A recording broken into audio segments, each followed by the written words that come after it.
Testamento, o vamos al Antiguo Testamento, encontramos una de las enseñanzas que yo he leído en el Antiguo Testamento. Y me refiero a la historia de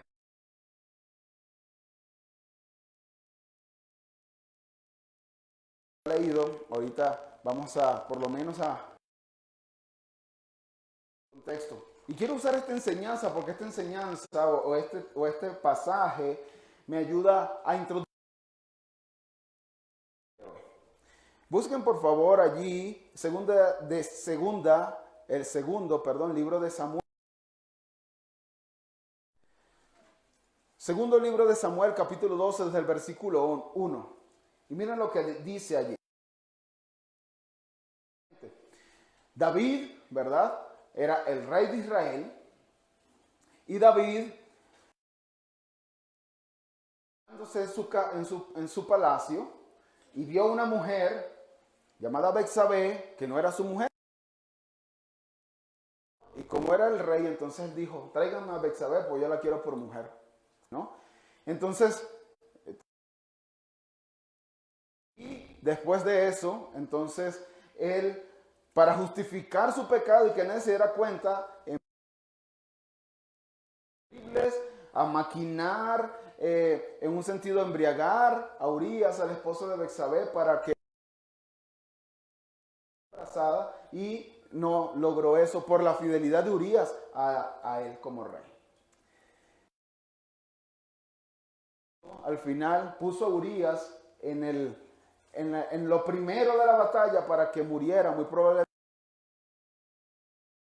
murió Urías, y entonces eso fue lo que hizo David, en resumidas cuentas, para quedarse con la esposa de este hombre.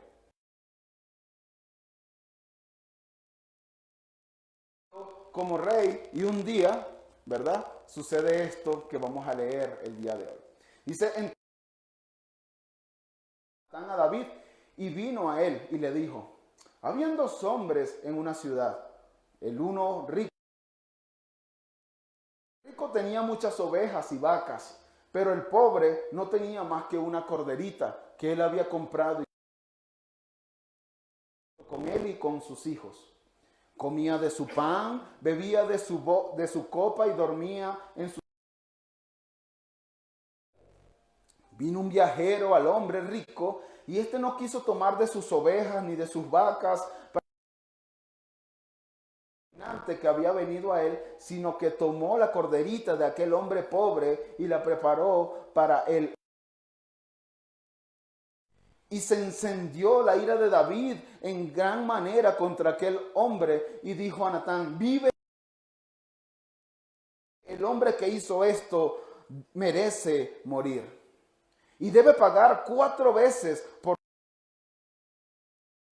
la cordera, porque hizo esto y no tuvo compasión. Entonces Natán dijo a David,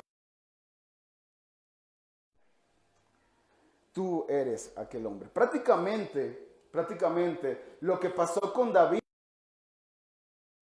en Romanos capítulo 2, versículo del 1 al 5, el pasaje que estaremos estudiando el día de hoy. La semejanza que tiene este pasaje con esta historia de Natán y David. Pero el contexto porque está íntimamente ligado. El contexto que vimos la semana pasada con el día de hoy está conectado. Pablo la semana pasada nos estuvo diciendo en el versículo: la ira de Dios se revela desde el cielo contra toda impiedad e injusticia de los hombres con injusticia la verdad. Dios lo que hizo fue mostrarnos. Él se mostró mostró su divinidad, mostró su deidad, mostró su todo. No se mostró ya, sino que Él le dio al hombre la capacidad de poder entender eso. En vez de caer postrado, cuando ve la creación de Dios, en vez de caer postrado, él restringe esa verdad. Dice, no la acepto, no la acepto. Hace rato leí 19:1 dice que los cielos proclaman la gloria de Dios y la expansión. El cielo proclama la gloria de Dios. Pero el hombre restringe eso. Y Dios muestra a través de eso, de esa restricción, Dios revela su ira desde el cielo contra ese hombre. ¿Verdad? ¿Y qué es lo que hace? Bueno, entonces Dios lo que hace es entregar al hombre. La semana pasada la estructura de Romanos capítulo 1, del 18 al 32, que era que estudiáramos, hace un intercambio y a consecuencia de eso Dios revela su ira. Entonces vemos en el versículo, cambiaron la gloria del Dios imagen en aves de cuadrúpedos y reptiles. ¿Ven? Ahí está el primer intercambio. Cambian esa gloria a glorificar a la creación. Como consecuencia, ¿verdad? Dice pureza en la lujuria de sus corazones. Y quiero aclarar, aunque ya lo dije, empujó a pecar. No dice allí el texto, Dios los entregó la impureza en la lujuria, que ya lo que hace es apartarse y que el hombre que ya quería ir en ese camino, entonces vaya en ese sucio lodo, en ese sucio pantano que él mismo escogió. El 5 dice, cambiaron la verdad de Dios por la mentira, y adoraron el lugar del Creador. En vez de, cuando ven la creación y la creación muestra la gloria de Dios, al Señor, ¿qué hace el hombre? Cambia eso y entonces adora a la semana pasada. Ustedes ven las tribus que hay por allí que no ha llegado ni siquiera a partes del mundo, pero ellos saben, ellos poseen en ellos la habilidad. Cambian, ellos restringen esa verdad y en vez de adorar al Creador, adoran al sol, a la luna, adoran las estrellas, adoran toda la creación. Y el último intercambio, versículo 26b, dice, cambiaron la función natural por la que es contra naturaleza. Que Dios estableció a un hombre y una mujer y de allí instituyó el matrimonio. Y en restringir la verdad de Dios, bueno, cambió ese uso natural por algo que es contra naturaleza. Se encendieron en su lascivia, uniéndose hombres con hombres, mujeres con mujeres. Escritura. Y como consecuencia a esto, Dios los entregó a una mente de... No conviene. Y usted puede leerlo allí. Después de eso, Pablo nos da una lista de 20. La condición del ser humano que restringe la verdad de Dios. Natán y David se parecen a la historia o al texto o al pasaje. Pablo muchas veces, él está escribiendo una carta y de repente se detiene y dice, pensar algo, se antepone a un pensamiento que puedan tener los lectores cuando él está escribiendo y crea en el texto un personaje ficticio, un moralista y que puede estar de acuerdo con este punto.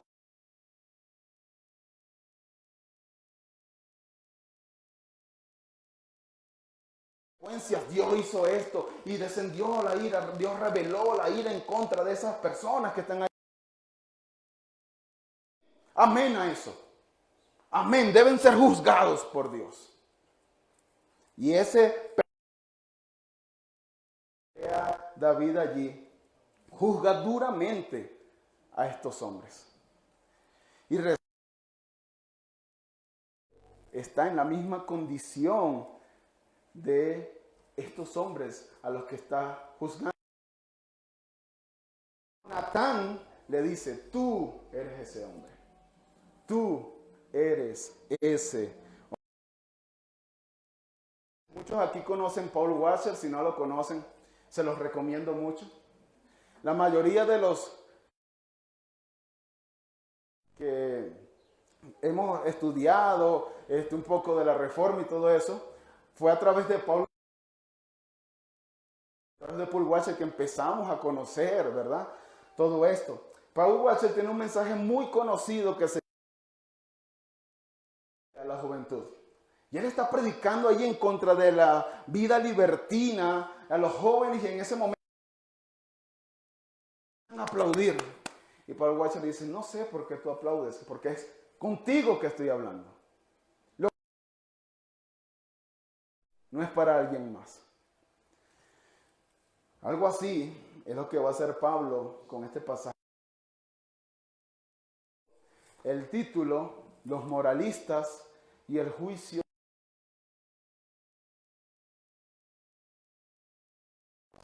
Entonces, a empezar a estudiar el texto. El primer encabezado es la actitud de estos hombres moralistas. Bueno, versículo 1 dice, por lo cual seas tú que juzgas, pues al juzgar a otro, a ti mismo te condenas por las mismas cosas. Hermanos, por el contexto, nosotros podemos entender que principalmente a los judíos. Lo podemos ver en el versículo 27 que dice, pero si tú que ya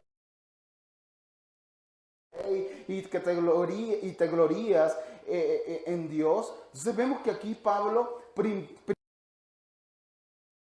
Roma había una mezcla entre judíos y gentiles, y Pablo podemos decir que 8 hasta el 32 específicamente o especialmente a los gentiles, pero ahora Pablo quiere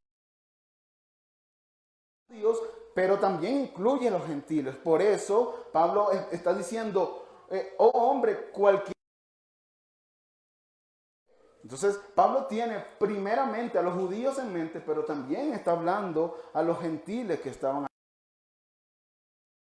Personas que nos están visitando. En los tiempos de Pablo únicamente habían dos tipos de personas. El pueblo de Dios, ¿verdad? Y todos aquellos que no eran judíos eran los gentiles. A todo el mundo. ¿Ok? Pablo está encerrando a todo el mundo. Pablo dice, sea judío, sea gentil, que tenga esta actitud moralista, es para ti que voy a decir esto. Este hombre ficticio que crea Pablo está introduciendo aquí y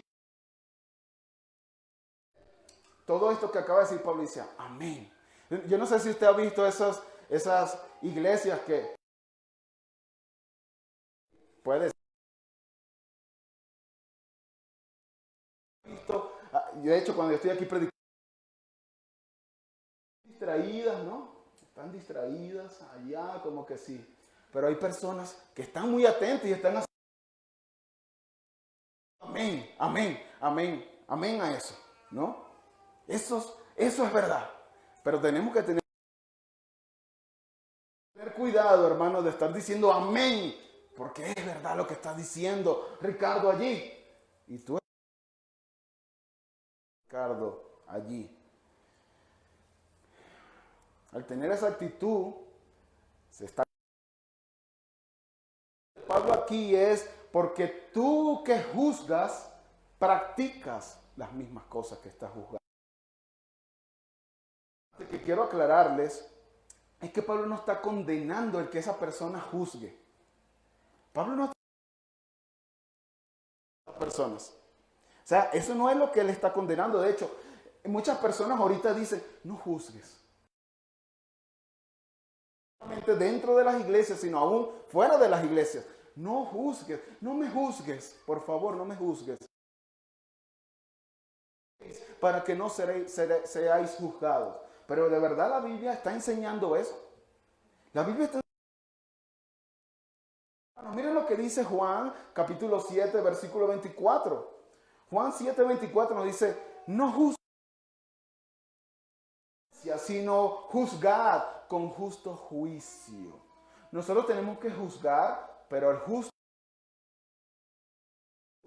¿Y saben dónde es lo único donde nosotros podemos juzgar justamente? Cuando juzgamos con fe. Si nuestro juicio va en contra de lo que la Escritura dice, entonces nuestro juicio es un juicio injusto. La Escritura, entonces nosotros estamos juzgando bien. Así que lo que Pablo está haciendo aquí no es condenando.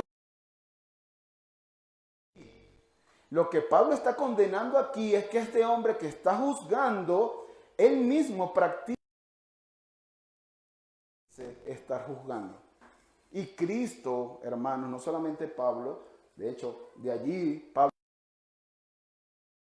dice que vamos a leer a continuación, Pablo interpreta esto que está diciendo. Cristo condenó una analogía de una paja o de una mota, como lo dice la Biblia de las Américas, con una viga. ¿No? Es un suscito, ¿no? Una mota que te cayó en el ojo, y una viga es una viga de trigo. Dice Mateo 7, versículo 13, nuestro Señor Jesucristo hablando acerca de eso. Dice, ¿verdad? Esa estillita que te cae allí, que está en el ojo de tu hermano y no que está en tu propio ojo. ¿O cómo puedes decir a tu hermano, déjame sacarte la mota del ojo cuando la vi? Y miren, es duro. Nuestro Señor Jesucristo sigue diciendo, hipócrita, saca primero la viga para sacar la mota del ojo de tu hermano. Esa es la actitud que está condenando, que condenó nuestro Señor Jesucristo. Aquellas personas que ven el pecado de los propio pecado. Eso es lo que está condenando. Eso es una persona moralista. Siempre está viendo el pecado de los demás. Siempre está concentrado en ver el pecado de los demás. Eso que no puede ver su propio pecado. Pablo dice que las personas no tienen excusa. ¿Recuerdan? La semana pasada hubo esa misma... Versículo 20, Pablo concluye con estas personas que detenían, ¿verdad?, la verdad de Dios. Dice, y es la misma palabra o la misma frase que trae Pablo aquí para referirse a los moralistas, ¿verdad? Estas dos referencias. Y lo que significa esa frase, como decíamos la semana pasada, es que no tienen argumento. Cerrada. Cuando ellos estén ante el juicio de Dios, ellos no es Señor. No. Ellos con la boca cerrada, sin ningún tipo de excusas. Eso es lo que está diciendo. Lamentable, mis amados hermanos y amigos, es que nosotros también tenemos esta actitud. Lamentablemente muchos caemos en Este moralismo hipócrita, no estoy diciendo hipócrita a ustedes, este moralismo hipócrita, mayormente cuando usted está a lo mejor allí escuchando un devocional en audio, o usted está leyendo cualquier libro y está, su mente ¿dónde está puesta? Ay, lástima que no está leyendo esto mi esposa. Que mi tío que no es creyente no está leyendo esto. Lástima que este hermano tan difícil no está escuchando esto. Hipócrita. Hipócrita. El Señor en su providencia está permitiendo que tú escuches eso con un propósito. Crecimiento espiritual, para que tú corrijas tu actitud, para que tú cambies ahora en arrepentimiento y fe, pidiendo perdón. Es para ti. No es para ti. Esta enseñanza es para ti. Es para mí. Hermano, ver el pecado de los demás. Muy fácil. Muy fácil. Pablo está aquí. Y lo que pasa aquí, hermano, es que nosotros, o el moralismo, en él con la misma intensidad con el que ve el de los pecados de los demás. Él puede ver, mira a esa persona lo que está haciendo. ¡Wow! ¡Qué pecador es! Ya adulteró, ya. Pero cuando se trata de él, ¿no? Ay, pero trátame con cuidado. Entonces, esas personas que son moralistas, son esas personas que están haciendo esto. Tú llegaste tarde, tú hiciste esto, no estás leyendo la Biblia, no estás viniendo a las reuniones, no estás haciendo la Biblia, él no viene a las reuniones, él no... Eso es un moralista. Un moralista. Las personas moralistas son siempre están viendo el mal en los demás, pero nunca ven el mal que está en ellos mismos. Son personas que todo...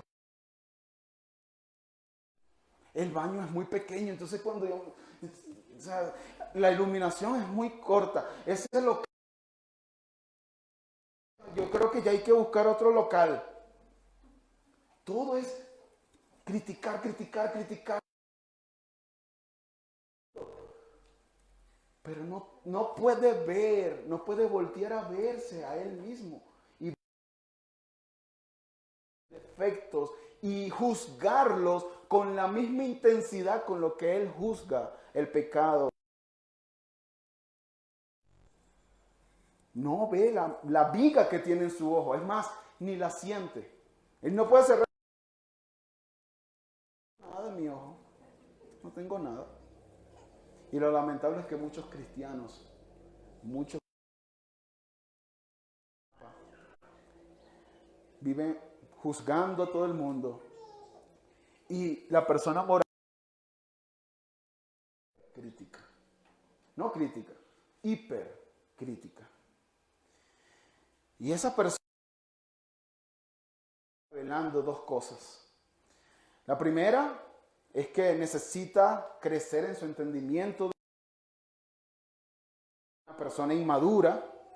Y hay aspectos del evangelio que como creyente todavía no entiende, hermanos, porque cuando nosotros en el evangelio, hermanos, es imposible que nosotros no empecemos a ver nuestros propios pecados.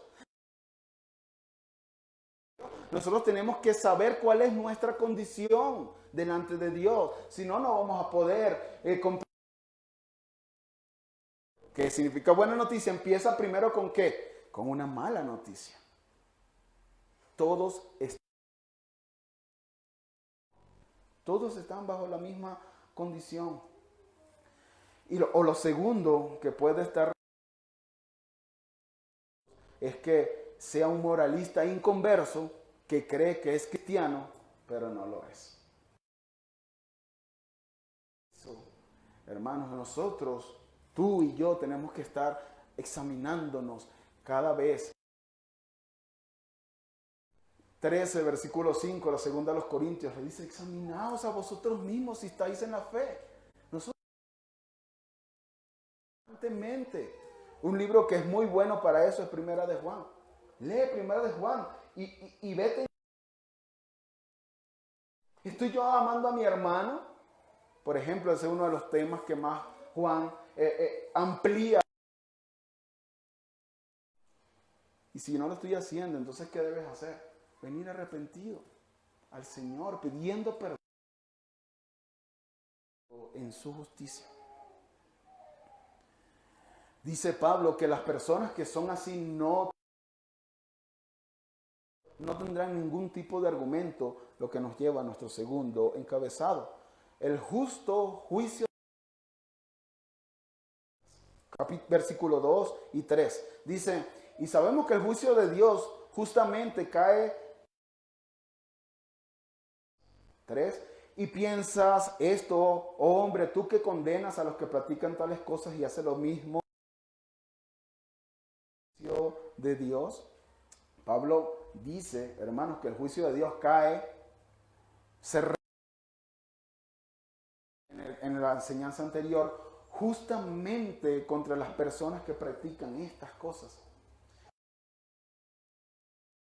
¿Qué es el juicio de Dios que cae sobre ellos? ¿O por qué ese juicio de Dios cae sobre ellos? Lo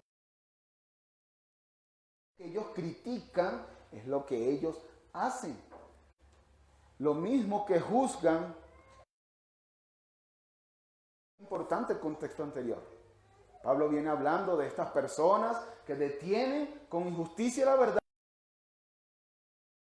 La ira de Dios debe caer sobre esos pecadores impíos.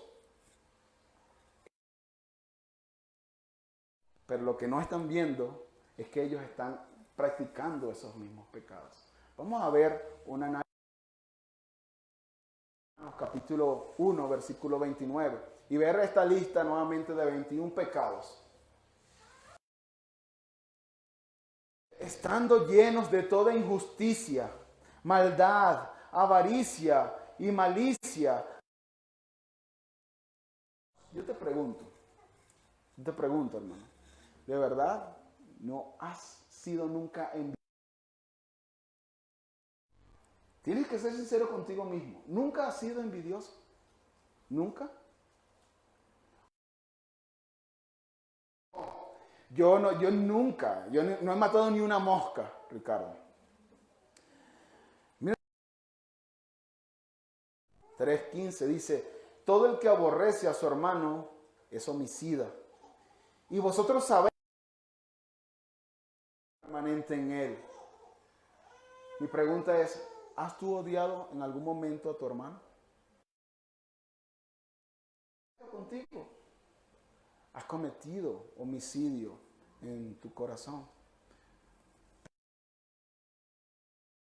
Malignidad, son chismosos. Nunca. Tú nunca has hablado a las espaldas de otro, nunca.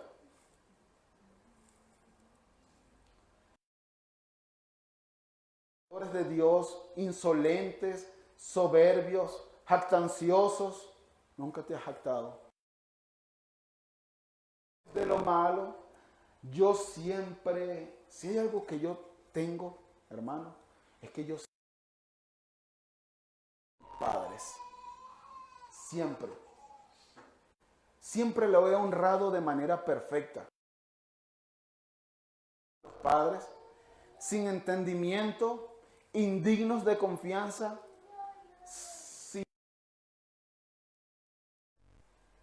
despiadados, sin amor. Mateo 5:22 dice, pero yo os digo que todo aquel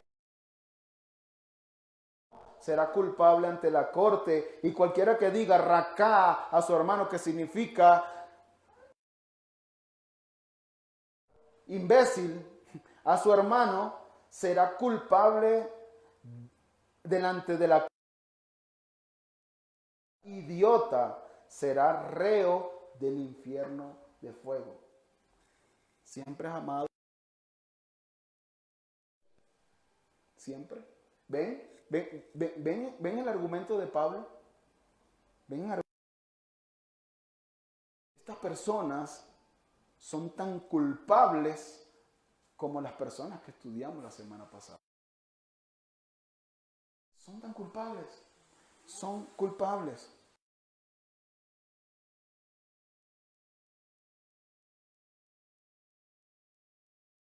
Es solamente mentiroso. Yo no he hecho el resto de solo pecado en toda tu vida, uno solo. Es como si hubieses quebrantado toda la ley. Eso es lo que dice Santiago 2. Toda la ley, pero tropieza en un punto, se ha hecho culpable de todos. Porque la ley es unánime, es una sola ley. Y por eso Santiago sigue diciendo, no cometerás adulterio, también dijo no mates. Ahora bien, si tú no cometes adulterio, pero matas, te has de la ley. No importa si mentiste, no importa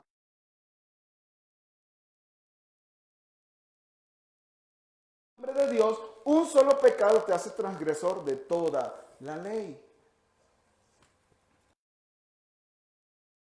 Vemos que el juicio de Dios justamente cae sobre los que practican tales cosas.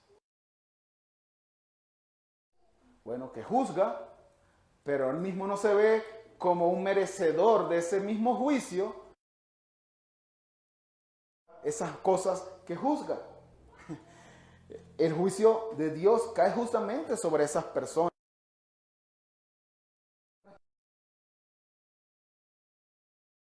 Su pecado. Esas personas pareciera que no entendieran. Estábamos hace rato que no puede tener ni siquiera un ápice de relación con el pecado.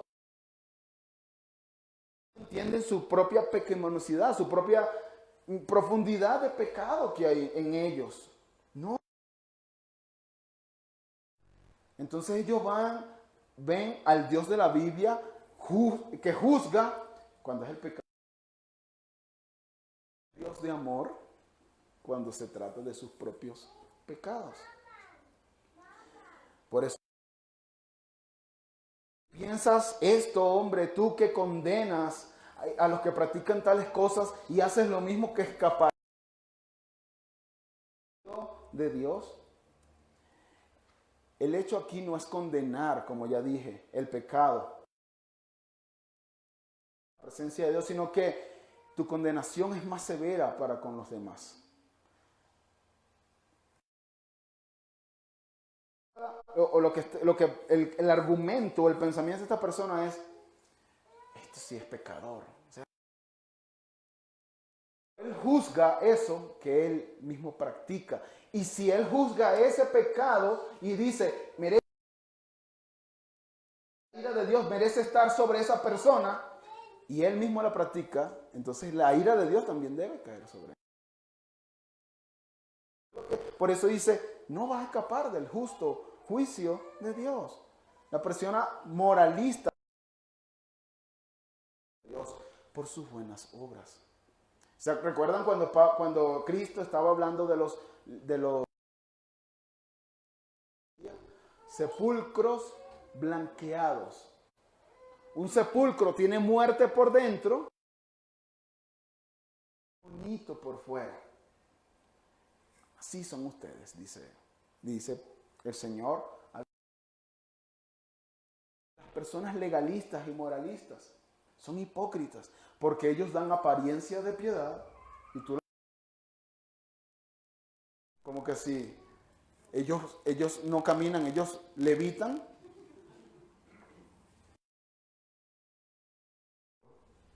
Por dentro, hermanos, están tan muertos como cualquiera que está revolcado.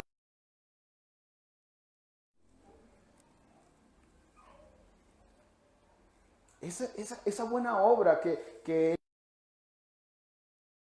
día del juicio es la obra que lo va a condenar en el día del juicio. Porque, hermanos, para nosotros, nuestras obras al cielo, tenemos que obedecer completa y perfectamente. Eso es imposible. Romanos capítulo 3, versículo 9 dice, entonces, ¿qué? Nosotros los judíos mejores que los gentiles, de ninguna manera, porque ya hemos denunciado que tanto judíos como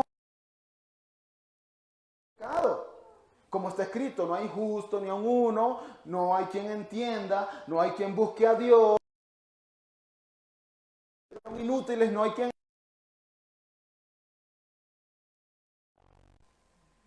Ni uno. O como también decía Paul Washer, si nosotros tuviésemos una entrada USB aquí en nuestra...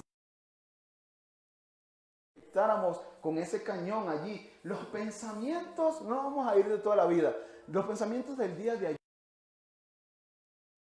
los proyectamos allí. Todo lo que tú pensaste, todo lo que tú dijiste, todo lo que estáramos allí, ¿qué pasaría? Tú no te quedarías aquí, ¿verdad? Por todo lo que tú pensaste, saldrías corriendo de este sitio.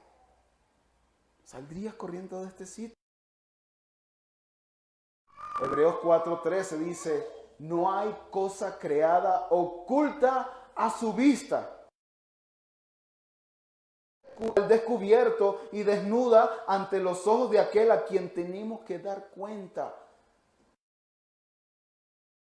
Es autoengañarnos pensando que yo no me estoy mostrando ante los hermanos, pero en secreto estoy haciendo,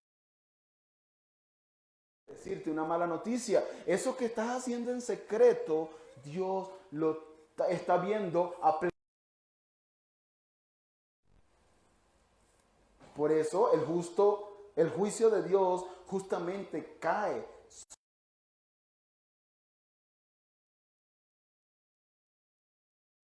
Conoce y a cada uno de los pecados. Pero el moralista se cree que no es pecador. Se cree que no. Una actitud de un moralista muy común es aquel que nunca pide perdón. Nunca pide perdón. ¿Por qué no pide perdón? O sea, es porque tú entiendes que has pecado en contra de Dios primeramente y también en contra de esa persona. Yo no he pecado. Entonces, ¿de qué te pido perdón yo si yo no he hecho absolutamente nada en contra? Eso es lo que hace un moralista. Tenemos que tener cuidado, hermano. Y aquí yo quiero preguntarte, ¿cuándo corazón perdón a un hermano? Entendiendo que dije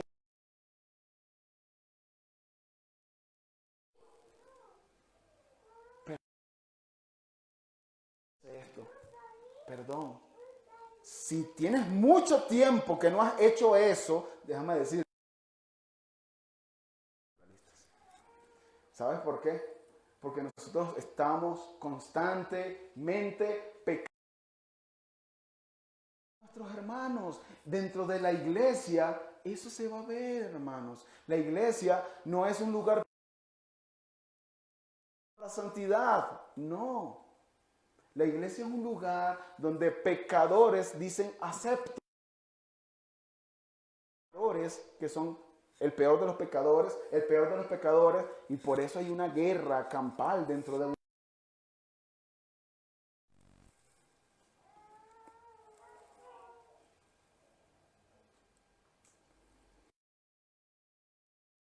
el moralista. Es que él se siente satisfecho así como está. Yo estoy completo, yo no peco contra Dios. Y aunque no lo dice, es su actitud. Pero hay un tercer problema que tiene el moralista. El tercer problema es la distorsión. El moralista de Dios, versículo 4, dice, o no tienes en poco, o perdón, o tienes en poco y paciencia, ignorando que la bondad de Dios te guía al arrepentimiento. Ahora Pablo nos dice con las riquezas de su bondad, las riquezas de su tolerancia, las riquezas de su paciencia. Y saben lo que la bondad de Dios los guía al arrepentimiento. Es decir, el moralista cree que no tendrá problema. Él piensa que no va a tener problema en el futuro con la ira de Dios. Pero ¿saben por qué piensa eso? Porque ahorita está bien. Y ahorita tengo un buen trabajo. Entonces, ¿cómo es que yo voy a recibir el justo juicio de Dios? Hoy tengo un buen trabajo, mi familia está bien y no le falta nada. Yo tengo un buen carro. ¿Cómo que tú dices, si yo estoy viviendo así de esta forma, cómo es que tú dices que yo voy a ser juzgado? Yo estoy bien, yo estoy siendo bendecido, tengo un buen trabajo. Pero en vez de hacerte engreído y en vez de hacerte orgulloso, pensando que tú puedes vivir como tú, es que mira, cada vez que yo oro, Dios me responde de inmediato. Yo soy un favorito de Dios, me escucha más que cualquier otro. Más que cualquier.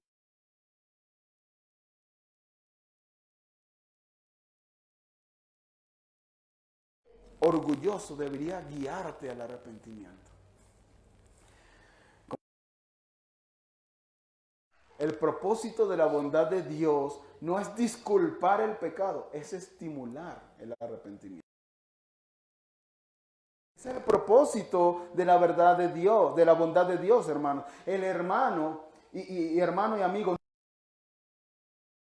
que puse ahorita fue de una persona que tiene un buen trabajo, que tiene una buena casa, que tiene tiene sus hijos.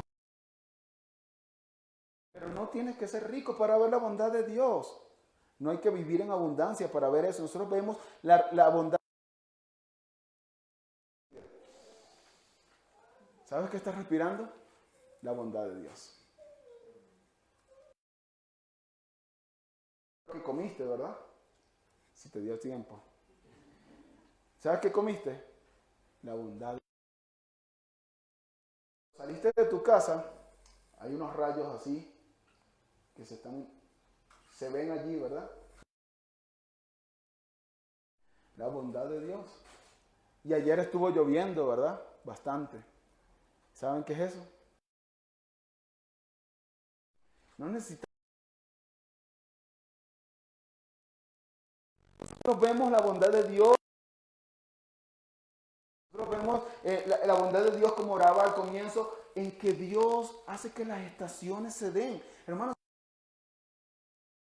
cosechas, no tuviésemos comida.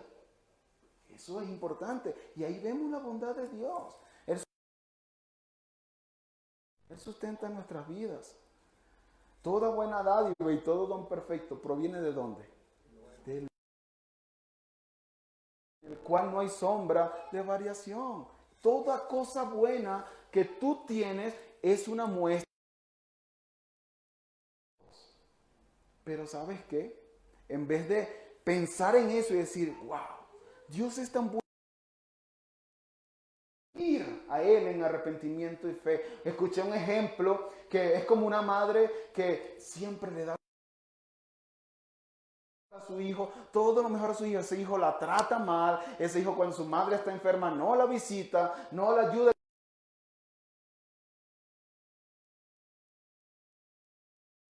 Todo lo bueno, todo lo bueno. Actitud y ir a tu mamá que te está tratando con bondad, no. Tú dices, es que yo me merezco. El moralista distorsiona la bondad de Dios, pero esa bondad de Dios es para que te arrepientas de tus pecados. ¿Y sabes qué? Va a llegar el día en que esa longanimidad que dice allí se va a acabar. Se va a tener que comparecer ante el juez justo y vas a quedar sin excusa. Y hay dos palabras que no quiero pasar por alto de ese versículo 4. La primera es ignorando. Ignora la bondad de Dios y la paciencia que Dios ha tenido con él. Si esa bondad debería guiarlo al arrepentimiento. Si tú nunca te has visto como un pecador, Dios, es a ti que Pablo está hablando. Es a ti que Pablo está hablando. Tú estás ignorando que Él ha tenido contigo, debería guiarte al arrepentimiento. Y la segunda palabra que no quiero que pasemos por alto es esa bondad debería guiarte al arrepentimiento. ¿Y qué es el arrepentimiento? ¿Qué es el arrepentimiento? No se trata.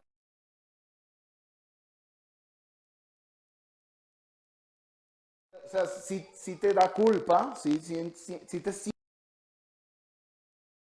va mucho más allá, porque ¿saben quién se sintió culpable también? Judas se sintió culpable. ¿Y saben qué hizo? Fue un verdadero arrepentimiento. Eso fue un remordimiento de conciencia. Es ese sentimiento de culpa cuando tú...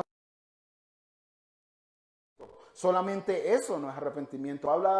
Pablo habla de una disposición en contra del pecado que antes amabas. Eso es arrepentimiento. Amaba mi pecado y aborrecía a Dios. Ahora amo a Dios de tal forma que puedo. Eso es el arrepentimiento. Y la bondad de Dios está allí manifestándose, revelándose contigo y para conmigo, para que nosotros veamos esa bondad y nos arrepintamos de nosotros. Así que al recibir esa bondad, en vez de hacerte arrogante, engreído, orgulloso, debería pies de Cristo en agradecimiento, porque a pesar de ti, a pesar de tus pecados, estás recibiendo nuestro último encabezado. El moralista está acumulando ira. Versículo 5, más por causa de tu terquedad y de tu corazón no arrepentido, estás ira y de la revelación del justo juicio de Dios. Pablo está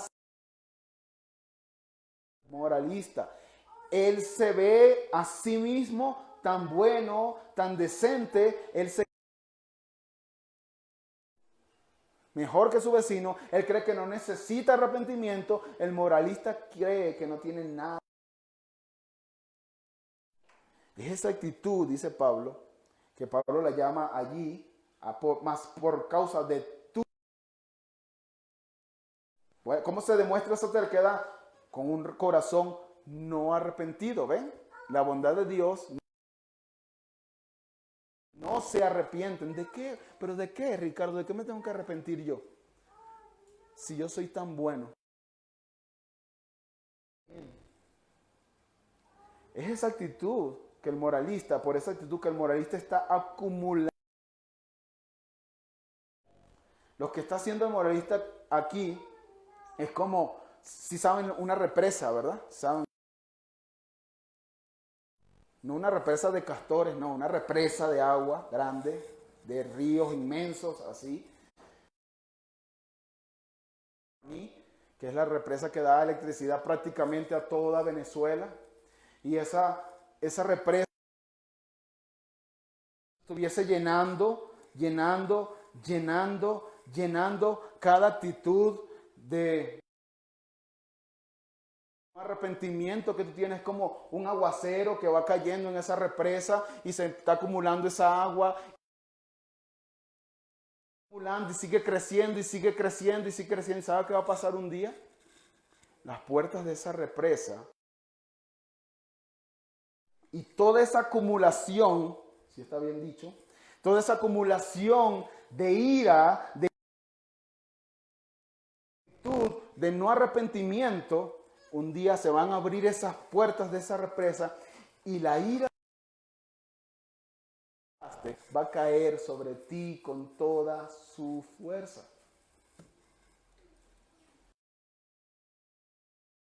Eso es fuerte.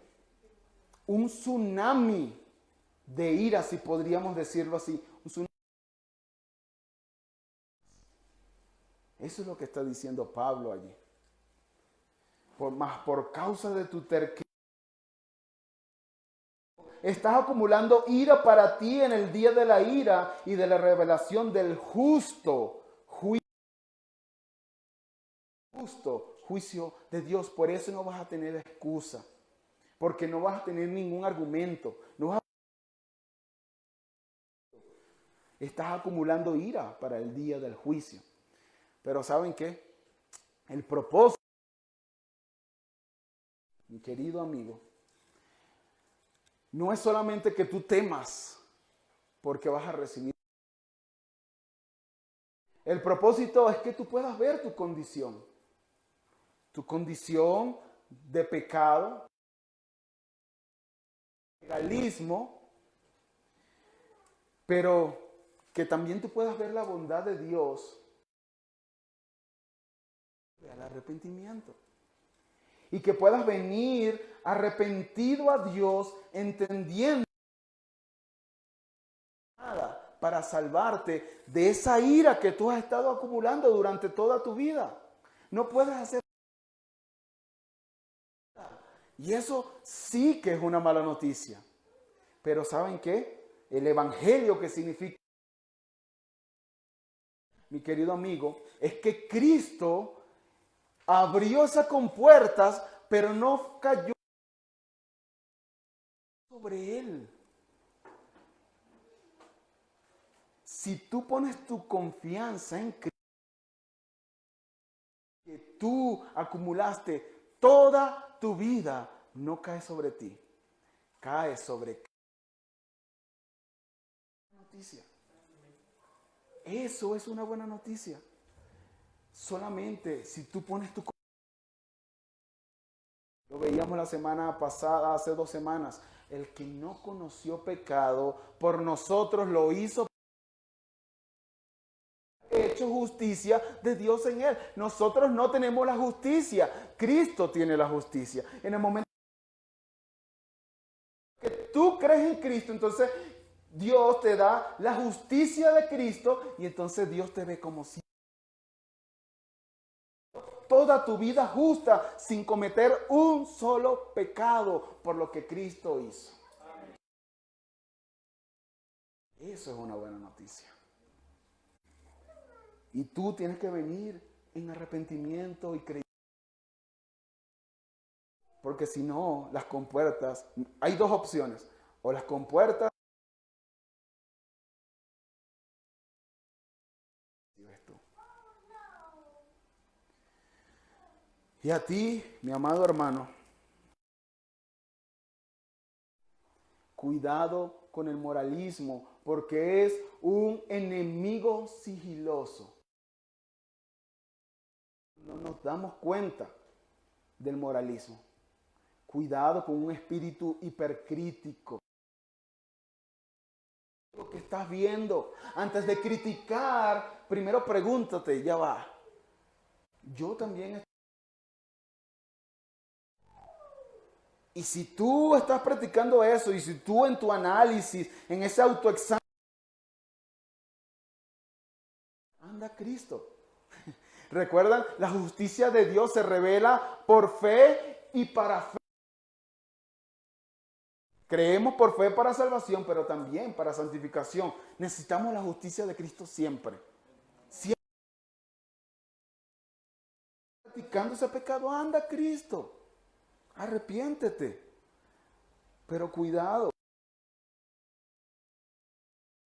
Externa de decencia, de no pensar que tú estás a tus hermanos. Hermanos, de verdad yo ruego al Señor que corramos a Cristo en arrepentimiento. justicia de Dios. Yo ruego a Cristo que podamos ver nuestros pecados antes que el pecado de los demás. Así que seas tú, mi querido amigo, que no has creído en Cristo, necesitas a Cristo. Seas tú, necesitas a Cristo. ¿Y saben qué? Así como empecé, quiero terminar con David después que fue confrontado con Natán. No se quedó en su...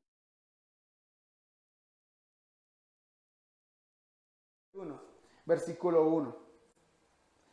Ya entendiendo David su condición, conforme a tu misericordia, conforme a lo inmenso de tu compasión, borra mi transgresión por completo de mi maldad y límpiame de mi pecado, porque yo reconozco y mi pecado siempre está delante de mí. Contra ti solo he pecado y he hecho lo malo delante de tus ojos, de manera que cuando hablas y sin reproche cuando juzgas. Y saben que 17b, corazón contrito y humillado, oh Dios, no despreciarás. Dios ha visto tu condición y vas con un entendimiento correcto a Dios en arrepentimiento. Ya seas creyente o no seas creyente, espero que sea tu actitud, que sea nuestra actitud en esto. Oh, Señor, muchas gracias, Padre, por esa bondad todos los días para con nosotros. Lamentablemente, la bondad y ni siquiera sabemos que la estamos recibiendo. Ni siquiera estamos... Tú nos das de comer, cómo tú usas nuestros trabajos para proveernos, cómo tú nos das el agua que nosotros tomamos, cómo tú nos das el aire que nosotros respiramos, cómo tú nos das, Señor. Nosotros, ninguno de ellos merecemos. Nada merecemos, Señor, porque tu gracia. Eso es una muestra de tu bondad, Señor. Y que nuestros pensamientos no seamos ignorantes de esa bondad para ser guiados por esa bondad al arrepentimiento, Señor. O ya sea que no hayamos creído en ti. Oh Dios, ayúdanos. Dependemos de ti. Dependemos total y completamente de ti, Señor. Nosotros. Por eso te pido, Señor, como escribía Pablo en Filipenses,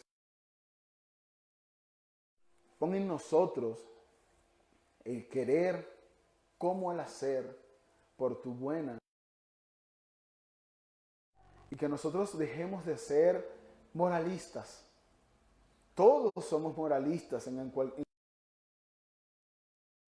pero ayúdanos a arrepentirnos de ese pecado que es sigiloso. Es un pecado que pareciera bueno, pero está lleno de muerte, está lleno de maldad, está lleno de pecado. Ayúdanos. Pecado primeramente antes de ir a juzgar el pecado de los demás. Padre, y ayúdanos en los méritos de Cristo, oramos. Amén.